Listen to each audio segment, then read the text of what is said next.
అయితే మరి ఇప్పుడు మీరు బేసిక్‌గా ఇప్పుడు అంటే మిగతా ఇంతమంది దగ్గర నుంచి ఇన్ని నేర్చుకుని మనకు అంటే మన జర్నీలో వాటిలన్నిటి ఎక్కడెక్కడ అవసరం అక్కడక్కడ చేసుకొని ఎళ్తున్నారు గదా!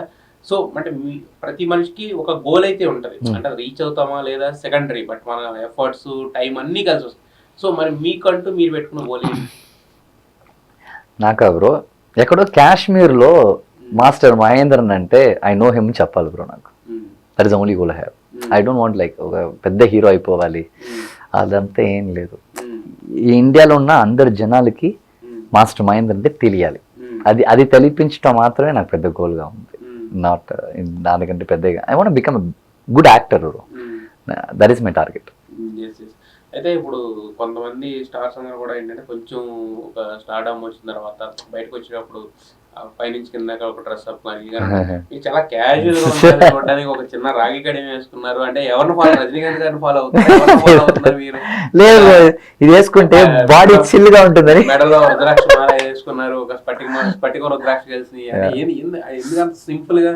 ఇది సింపుల్ ఫార్మల్. బాగుంది బ్రో ఇది. హ్మ్. I feel so happy. హ్మ్. ఇప్పుడు కూడా చూడండి మన ఇంటర్వ్యూ లేట్ అవుతుందని చెప్పేసి కార్లు అంటే జాలీగా ఆటోలో వచ్చాను నేను. ఆటోలో వచ్చారా? So I love being like this. ఆ! ఇది it will teach you many things. Yeah! నాకు very easy to connect with many people. Hmm. నేను చాలా మందితో మాట్లాడి నేను తెలుసుకోగలుగుతున్నాను. నేను ఇలా ఉంటేనే కదా నన్ను అప్రోచ్ అయ్యే వాళ్ళు నా దగ్గరికి వస్తారు. హ్మ్.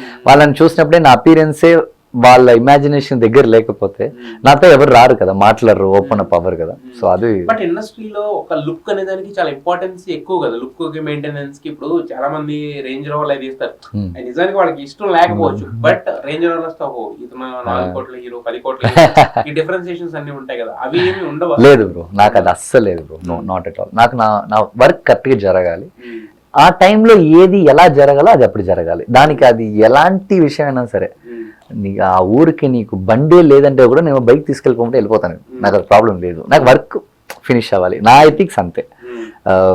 ఈ కారు, ఈ బంగ్లా, మీరు కరెక్ట్గా మీ పని చేసేటప్పుడే రావాల్సింది ఊరికనే వచ్చేస్తారు. మనం కొనాలి అనుకోవాల్సిన అవసరం లేదు. యెస్. యెస్.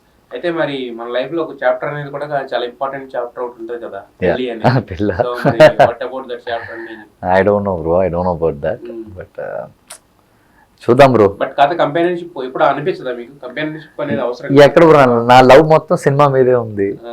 సో లవ్ గురించి నేను అడగట్లా, మీరే చెప్తున్నారు. What ever it is.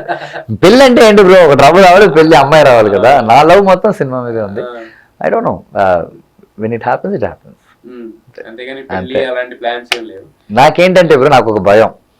సరే ఓకే, పెళ్లి చేసుకోవచ్చు, ఒక అమ్మాయి మంచి అమ్మాయిని చూసి పెళ్లి చేసుకోవాలి, లవ్ చేసి పెళ్లి చేసుకోవచ్చు. బట్ నేనే ఇప్పుడే వచ్చేసి I'm struggling in the sense like cinema లేక కాదు, వేర్ ఇస్ మై స్పేస్ అన్న ఒక సర్చింగ్లో నేను స్ట్రగుల్ అవుతున్నాను. నా స్ట్రగుల్లో నేను ఎప్పుడు ఇంటికి వస్తానని నాకు తెలియదు, నేను ఏ టైం ఇంట్లో పడుకుంటానని తెలియదు, నేను ఏ టెన్షన్లో ఉంటానని తెలియదు, నేను ఏ ఊర్లో ఉంటానని నాకు తెలియదు. నేనే ఏం చేస్తాను నాకు తెలియనప్పుడు నేను ఒక అమ్మాయికి కమిట్మెంట్ ఇచ్చి ఆ అమ్మాయిని తీసుకొచ్చి ఇంట్లో కూర్చోబెట్టి నేనున్నాను నీకు మాటలు చెప్పి నేను లేనప్పుడు నేను లేను అంటే అది unwanted fight, unwanted issues. So అందులో నాకు వెళ్తే అసలు ఇష్టం లేదు.